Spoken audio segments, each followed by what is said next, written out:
21 on jobs and the economy. Dave Miller. Hi, thank you. Pleasure to be here today. Job loss and trade deficit is a very serious subject. It's something that is happening with have a very strong effect on us in a very short amount of time. Okay. Find a page down button here so I can continue. Space bar. Okay. Actually, my presentation is really about boats and airplanes, but I couldn't tell Rita that, or she wouldn't let me talk. But in 1975, America was a strong ship with many engines, and I'm using this as an analogy, of course, because it is the big engines of America that have been destroyed. When you hear politicians talk, they're always talking about small business. And while it's certainly true there are many more small businesses than big businesses, without the small businesses, there wouldn't be, without the big businesses, there wouldn't be any small businesses. And that's the analogy to the ship. This ship is the SS United States, and like the country it's named after, you know, it's got an engine, but the engine only requires a small crew. But without that engine, there would be no other businesses on that ship because it wouldn't go anywhere. And these are some of the engines of the big production of the United States. We had steel, machine tools, textiles, furniture, TVs, ovens, telephones, computers, electronic devices. In '75, we had 3 aircraft suppliers, not just Boeing. We had Lockheed Martin building the L-1011, McDonnell Douglas, DC-10, DC-11. We had auto parts, washers, dryers, refrigerators, refined materials. We had oil and gas, agriculture, and fishing. I got a lot to talk about in a little bit amount of time, so I'm going to go fast on these simple things, and if you would just help me out and think fast, it'll work out. Okay, each engine produced many secondary jobs, as I was using the analogy of a ship. The country is like having thousands of ships, in that each one is an engine.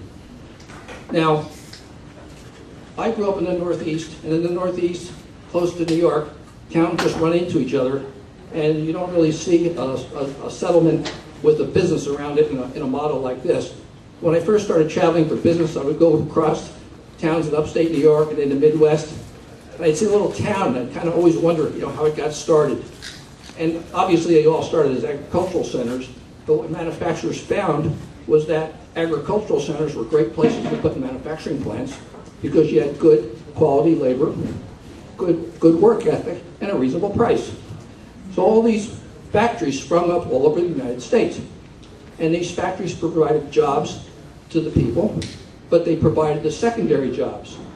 And the money multiplier that results from secondary jobs is about 3.3 for every factory.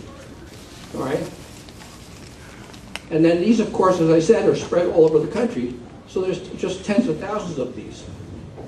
And they provide an additional money multiplier effect. Because if you take the first oval on the left, it has a factory that produces something, and it sells to the local town, but it also sells to other towns. And then those towns have factories who produce something, and they sell to others, and it's just a complete closed loop. And this is the way the United States was. It was a prosperous economy. But then the New World Order arrived, and globalization was created, and it was decided by the global elite that it would be better if all nations traded with each other, regardless of the cost to America. So they decided to give our jobs away and destroy our economic base. Now understand, China did not come to the United States to go to Walmart and say, we want to make stuff for you. The United States took Walmart to China, right? And this produced a huge trade deficit. And along the way, we started out with a lot of things. It started out with maquiladora zones in Mexico, then trade with Japan, and then the big ones, NAFTA, then GATT, and WTO. And this is just, for example, what happened in Mexico. You might recall the debates, Al Gore with Ross Perot, and how Al Gore was saying we were going to have all this prosperity and all these increased jobs, and Ross Perot talked about the giant sucking sound. Well, Ross Perot was right. Al Gore lied. And the same thing with China. It started out, if you look at the lower left box there, when we had U.S. suppliers initially were replaced with Chinese suppliers, and then they've actually replaced the final product manufacturers as well. And so the deficit with China has just increased every year. And China tolerates this because it's basically the cost of doing business. They want to sell to the United States. They know they have to keep buying our debt, all right? And it's kind of like doing business in a third world country. It's kind of like paying off a bribe or something. You know, it's the same concept. It's a cost of doing business, a marketing expense. And so when one company went away, as in the center of Oval there, you lost that money multiplier for that area. So that those factory jobs were lost, but 3.3 times that were also lost. And then when more and all the jobs went away, the money multiplier stopped. And that's what's happened in the United States. When the money multiplier stops, you need stimulus money to replace that money from that factory and for each of those factories. So what happened? We added stimulus. We had the stimulus bill. But the economy didn't recover because the money multiplier has been destroyed. Because the engines are gone. Most of steel, all machine tools, textiles, furniture, TVs, ovens, telephones, computers, electronic devices. We have one aircraft manufacturer, and now we're competing with Airbus. Most of the, not all auto, but a lot of autos, parts, washers, dryers. Again, what do we have left? We've got agriculture, we've got a little bit of gas, some fishing, and America is a never-ending downward spiral. I told you I was going to talk about ships and planes. Well, here's the airplane part. Airplanes are designed to be stable. If you put an airplane into a shallow bank, I'm a flight instructor, it'll recover, okay, by itself. If you put it in a steep bank, it keeps going, all right? It's just the way it works. And that's what happened to America. It started out in the 75, and it started gradually going downhill. But it's not real noticeable when it first happens. It's only as it starts accelerating that you see the real problem occurring. And we have gone from prosperity to bankruptcy, and that's where we are today. And this is the cast of characters that got us there. Let's start talking about Nixon. Now, the reason I put him up there is he really didn't do too much because he got embroiled in Watergate and everything. But what he did is he put Kissinger as an ambassador to China and a special envoy to China. And the reason he did that was that when he took office in 1969, he and Kissinger sat down and recognized that they couldn't win the Vietnam War. And so what they did is they devised a plan. And he said, we need to get out of Vietnam.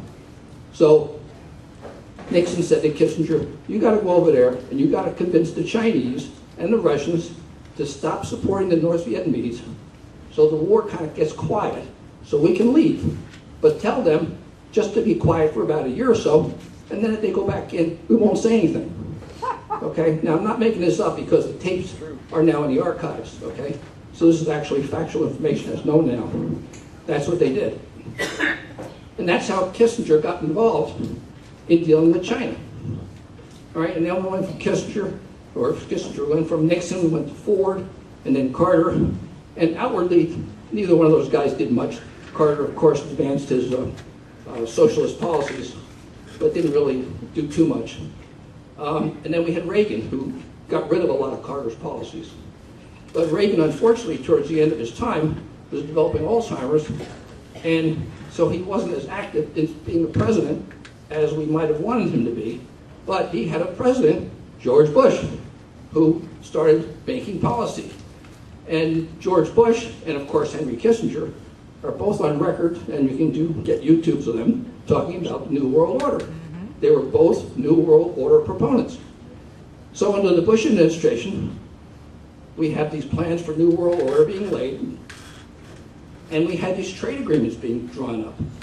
All of the agreements that Clinton passed were Republican agenda items that were put together under George Bush.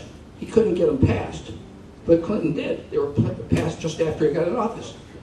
And they passed NAFTA first, and NAFTA was just a warm-up to get people to accept the idea of trade agreements. What they really wanted was GATT. They wanted to trade with China and the rest of the world. All right? So then we have Clinton, of course, who was, he was able to convince people that giving away factory jobs was a good deal, and that America was going to move up and take higher level jobs. And those were his words. And of course, he had his buddy Al Gore to help him with this whole pitch. All right. Then we move on to George Bush, and of course, you see the economy's going downhill from a manufacturing-based standpoint, but at the same time, we have these bubbles being created from Y2K, telecom, internet, and then the housing bubble. So it masked the decline, and Wall Street was happy. And the way it was happy is because of Alan Greenspan. And Greenspan's the guy who kept all this thing going. Anytime the stock market went down, he changed the policy and kept it going. So Greenspan's the guy who enabled us all to go on. Now, just in contrast, to go back to Nixon, he appointed his friend Arthur Burns, Fed chairman. And Burns turned around and said to him, "You got to balance this budget or I'm going to raise interest rates." And he was serious. And so Nixon did. He balanced the budget. As a matter of fact, when the post office went on strike, Nixon actually called in the army to deliver mail. Okay? Now, he eventually backed down. But at least we had a Federal Reserve chairman who was doing his job, as opposed to Alan Greenspan, who became the darling of Wall Street, and all he did was hype stock. So then we went to George Bush, and of course to the character we have today, who isn't worth talking about.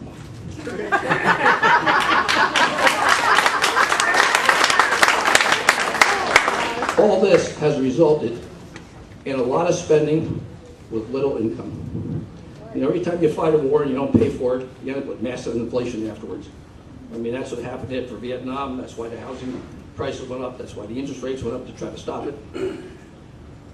This is the 2010 budget. Supposed to collect $1.44 trillion in taxes and borrow the rest. Now, that's not completely accurate in a sense because that includes Social Security. Now, Social Security is an outlay, but it's also an input, okay? So the Social Security fund pretty much is cash neutral, maybe a little bit negative for the 2010 budget. But remember that the money they're paying out today or in 2010 for Social Security was money put in years ago, and the money they're collecting today is for the future. So this actually is borrowed money. And here we are with these budget deficits without any economic resources. We have minerals they won't let us mine. We have agriculture that we're burning for fuel, or we're exporting it. We have manufacturing that's been outsourced, which is what I've been talking about, and the technology that's been outsourced with it. And that's the key thing. When you send manufacturing out of the country, you send the technology with it. You know, people think of technology as research, but it's a little bit is research, but a lot of it is incremental improvements in the production or as they produce things. In a competitive marketplace, you know, companies are always buying to have a better product. And so they invent things, new features, better ways to do it, different materials. That's all innovation that comes from having the technology of manufacturing, which you lose when you send that away. So as a result, in 1978, we had 19 million employed in manufacturing. In 2009, we only had 12 million for a loss of 7 million. Contribution to GDP, 1980 was 22%. In 2010, it was 11%. Because of the money multiplier effect, every manufacturing job creates 6 additional jobs. So when you lose 7 million jobs, you're losing 42 million jobs. Okay, some say, and I just mentioned this because you see reports coming out recently, you know, they're always trying to counter and influence you with their thinking. They're saying, well, gee, manufacturing's up in the United States. But remember, a lot of what's going on is that foreign companies are building assembly plants here. Again, they're keeping the technology and they're just sending the stuff here for us, and we're becoming like low-cost assembly labor, right? And as I said, they keep the technology. They even ship the parts in, all right? We're not even built in the parts. And then our states are going around buying to get these people to come in. When Volkswagen went into Tennessee, they gave them hundreds of millions of dollars to come and locate there. I mean, we are essentially at a point where we're paying for jobs, okay? Other factors clearly have helped to destroy us, like deficit spending, excessive regulations, destructive immigration policies, and banking and investment corruption, and absolutely they're all true. However, these are not the major cause of our economic problem. The major cause is loss of income through foreign trade treaties. Remember, this is like the foundation of a building. If you don't have a strong foundation, the building crumbles. Or like the engine of a ship. If you don't have an engine, the ship doesn't go.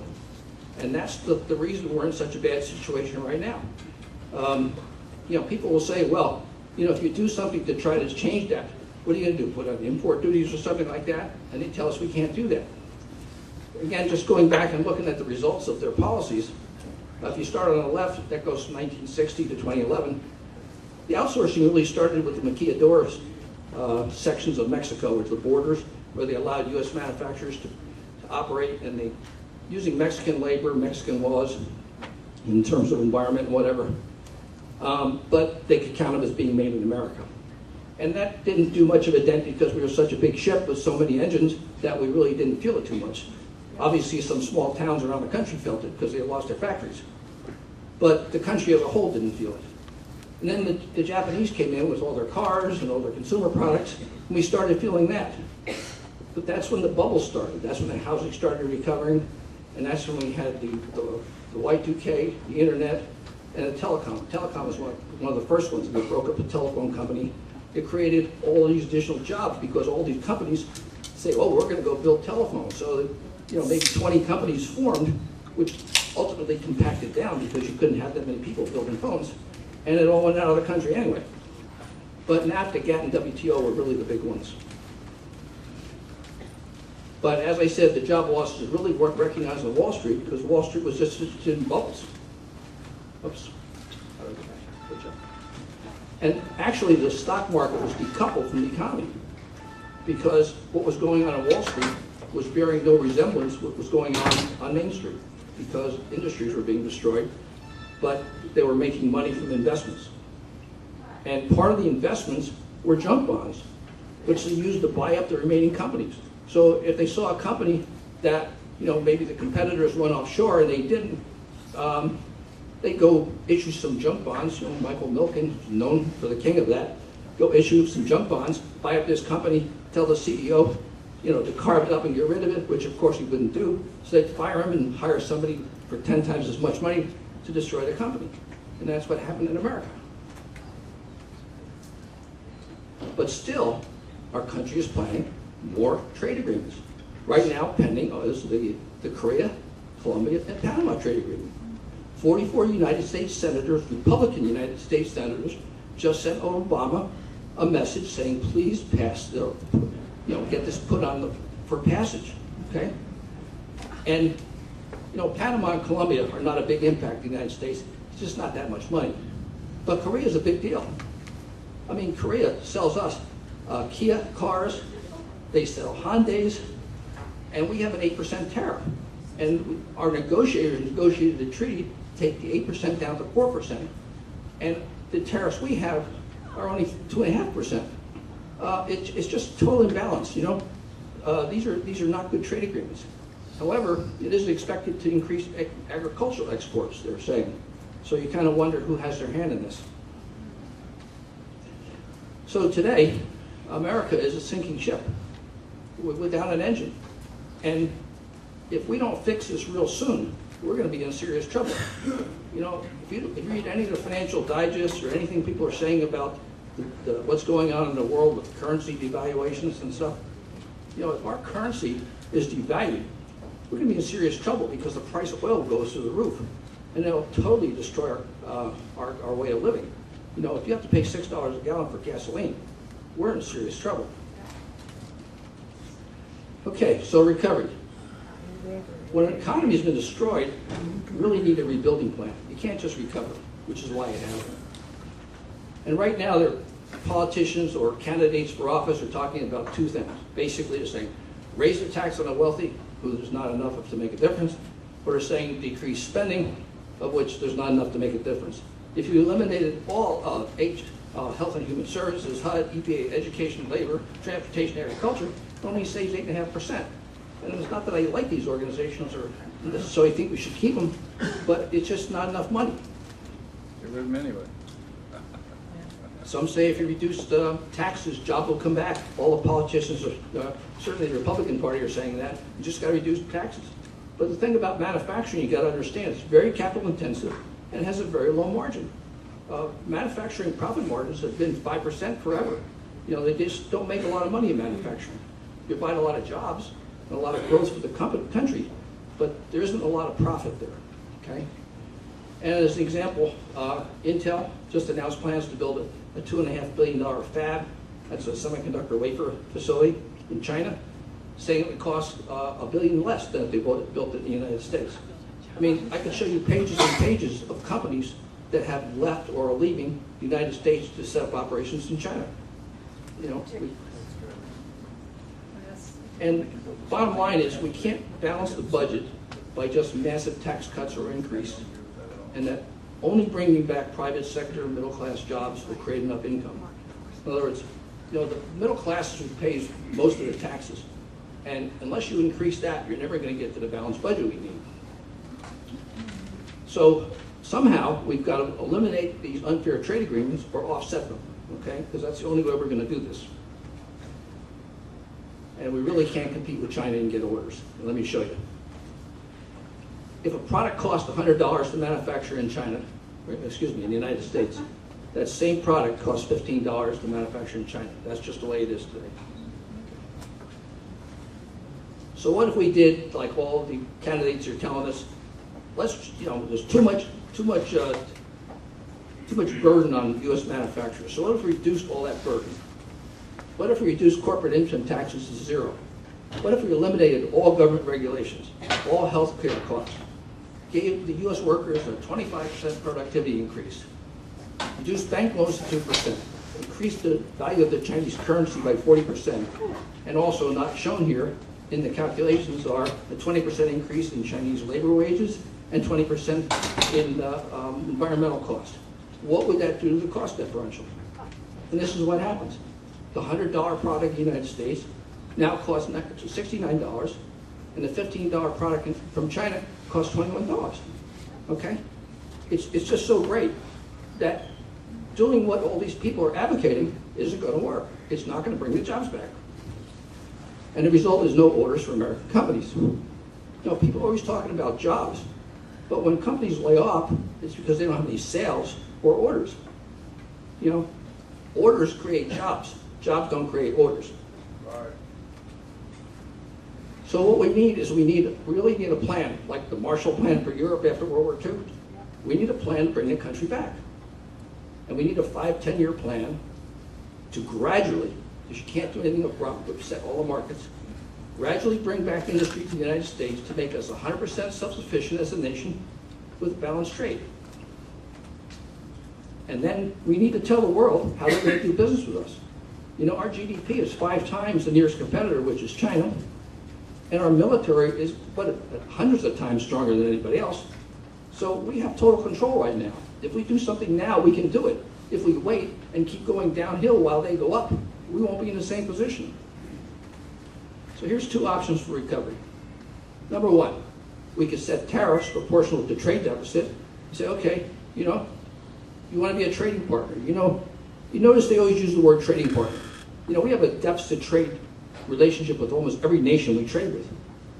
But they call them trading partners because they don't want to say, you know, the deficit trading nation we deal with.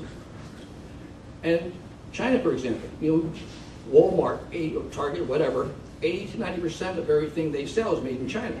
Do they buy all their airliners from us? No, they buy half or more from Airbus, okay? But that's our trading partner.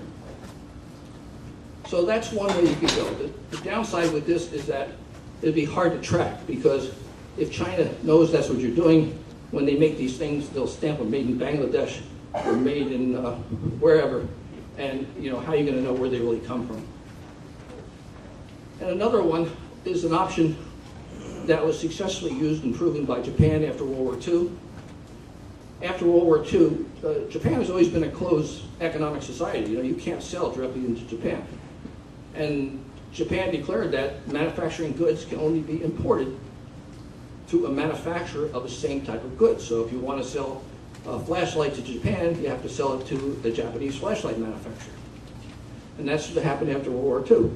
In the first upper left box here, after the war, of course, we were the only major nation standing with a lot of industrial capacity. If you go to the right, we wanted to sell to Japan, but we couldn't. So what we had to do is we had to help them build up some of that industry so that they then could sell to into Japan.